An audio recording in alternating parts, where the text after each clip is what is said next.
Hello, friends. Today I am going to talk about understanding the research operation while applying for PhD. I have seen many of friends requesting like I want to do this thing in PhD. I want to do research in this area in PhD. My PhD, I just want to be like do an excellent research on this particular area. However, it's fine to pursue your dream. It's fine to do research in those areas, but at the same time it is very much important to understand and appropriately identify a department or a PhD program which provides you what you want to do. And therefore it is important to understand the research operational structure within United States. Essentially, in any school of pharmacy, there would be a particular division or department which will provide or take PhD students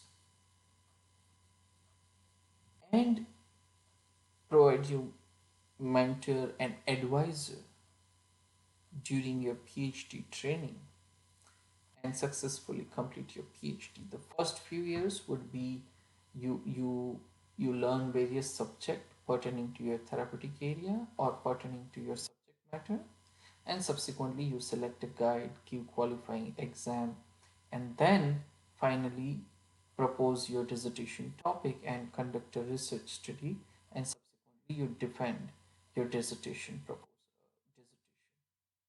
and thereafter you got your PhD scholarship. But during this process, you would be working mainly with your departmental folks who would be the one who will be your mentor and advisor for particular PhD subject expert. And there would be a mix of affiliation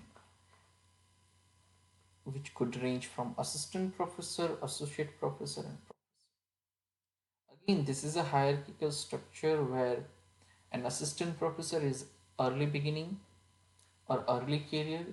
These are mainly fresh graduates, PhD and postdoctoral graduates looking at on the career to be a tenured track faculty, get a permanent position, get more, and they are aspired to apply for more grants, publish, and at the same time they would be highly enthusiastic. But experience wise, they would have what they have from their PhD experience, and they will build upon that experience and apply for research grants to get those grants within the area of their prior experience where they feel comfortable.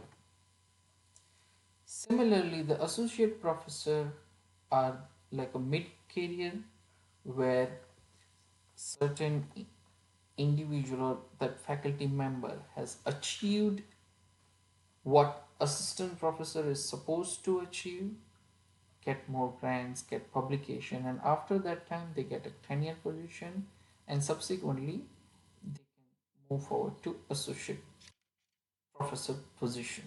At this position there would be a fair amount of experience, enthusiasm, experience, and the age range would be like somewhere around 35 to 45. And this is a time where there is a mix of there is a certain degree of comfort with associate professor. They are flexible in their area, but at the same time they can experiment with the new area also, because it's ultimately they are trying to expand their horizon. And and and and then they have mix of everything at this stage. and their aspiration is to become a professor, and through professor is to have conduct more research, publish more, communicate more, get more grants. So that is their aspiration. The next stage will be the professor level faculty members. They are very well experienced people. They are, they have ample of grants with them. Uh, they have a lot of experience, and they have enthusiasm also, but at the same time they have a lot of responsibility. Like typically they would be head of the department or dean of a school or other responsibility which would be pertaining to the more logistic responsibility. So your the one-on-one mentorship that you get with assistant or associate professor, it would be less from a professor perspective because they are extremely busy. So therefore, and everything is driven through funding, and the funding is coming from either government agency or pharmaceutical agency, and they have their set priority and what is the research priority for themselves, like a government of particular country or pharmaceutical company.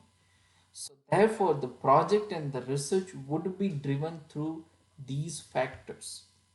One needs to understand and be flexible to learn more and try to understand different fields and explore more.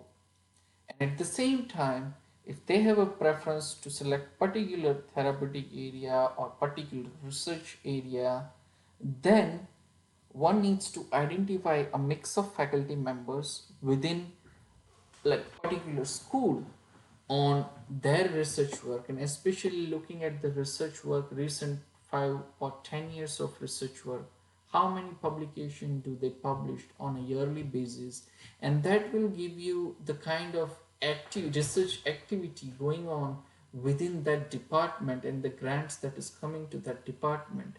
If there is a significant number of publication, like a assistant professor supposed to have like one or two students as their PhD mentor, as well as they teach various courses also. And these courses are tailored in a way that it could be communicated as a publication later on once the course is completed. So on an average, 5 to 10 publication is really good per year for assistant professor level researcher, as well as associate level 10. Professor level is also 10 to 20. And the greater number of publication is basically showing the research output within that particular division. And of course, at the same time, it will also disclose some of the research funding coming from within that particular division. So by looking at the research conducted by not just one faculty member but across the division, if there are 2 3 faculty members are there, and if you look their research, and then simultaneously if it is similar to what you want to do or what have you done and you want to expand upon it, that is the best place first to apply for the schools, on in my opinion, that you would be most comfortable because you have the same kind of research interest, and at the same time the other division is also doing it on consistent basis.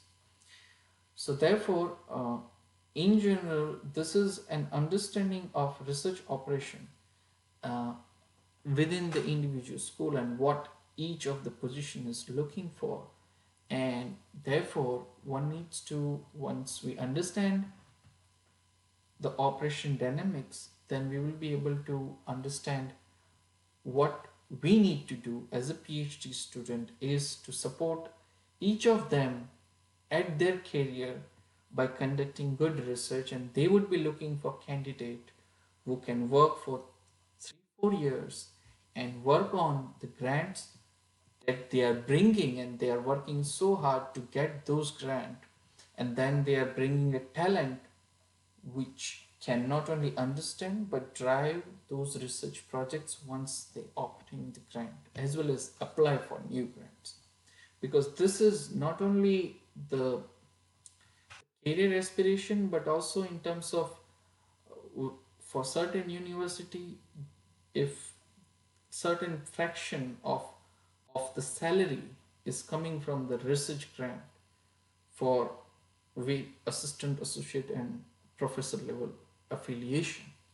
So therefore, if you have good research acumen, definitely they are going to take you, because essentially you are are like a moving piece in a broader cycle which is ongoing to get more and more research grant and to conduct more and more research work within particular field and be expert or be more experienced within particular field to conduct these research projects.